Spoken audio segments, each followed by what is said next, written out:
kahit sa bundok, nag-o-opera ako, intern pa lang ako niyan. Gusto ko lamang po special mention ng ating Vice Mayor. Nakakatuwa po at nakaka-proud. Kasi napapanood ko ma'am yung video nyo na dati si Vice po ay nagsimula sa libreng circumcision. Di po ba Vice? Pagka-summer. Yun po kasi tatlong kapatid ko, kayo po ang nag-circumcise sa kanila. Kaya nakakatuwa po dahil meron na po nanggagaling ng South.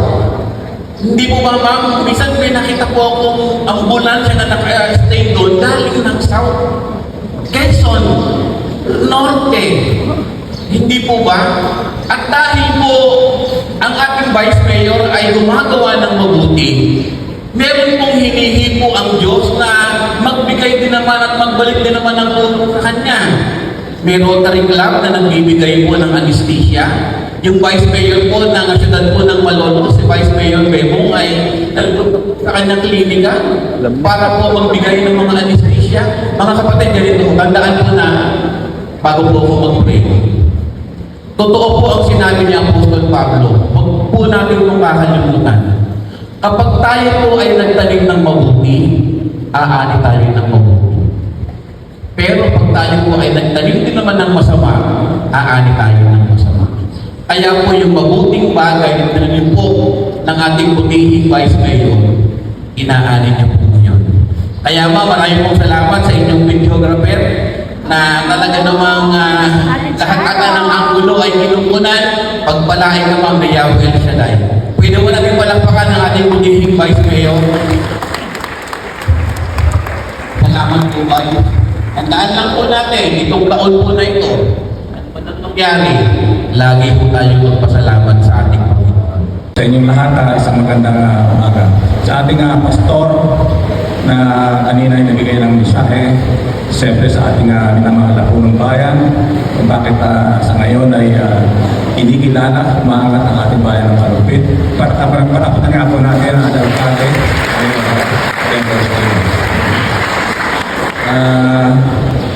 Kanina sabi ni Pastor, marami tayong mga pasyente. Alam po ninyo, yung ginagawa natin yan, hindi naman ngayon lang, no? Buhat naman ako yung terno, ginagawa ko na po yan. Yung terno pa lang ako, ay ginagawa ko yan. Ako po ay may mga, may kwento ko lang, kahit sa bundok, nag-o-opera ako, intern pa lang ako niyan, intern pa lang ako.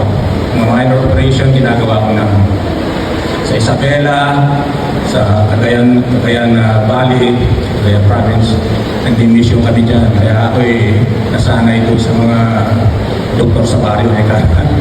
Dahil lagi kong naalala ang mga sinasabi ni Javier, na dating DOH.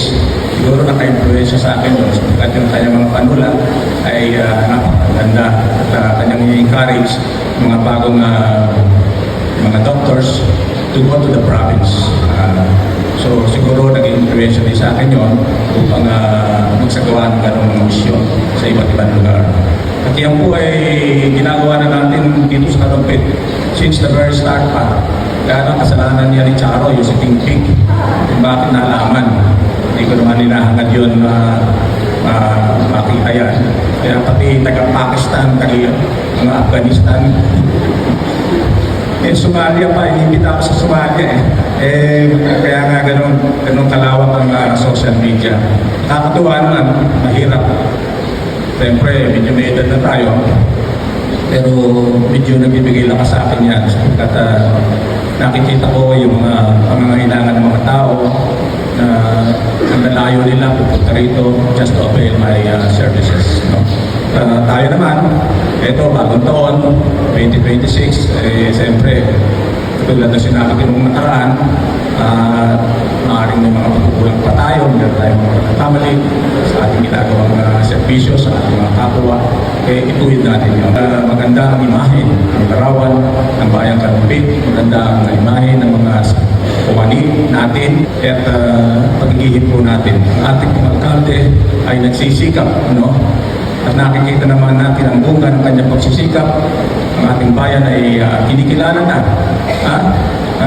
mabilis ang pag-unlad. Ang dami mga fast food na nagtatayo. Ang ibig na sabihin nito, may tiwala ang mga investor sa ating bayan.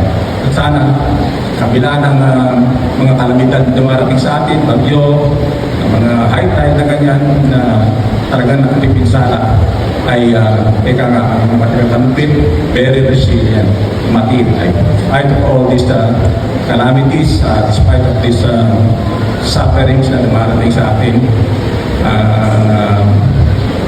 natural ay nandito ang mga taga-tampin. Matibay, resilient, at laging nagsisikap na tumindig. Gandang umaga, maraming salamat sa inyo.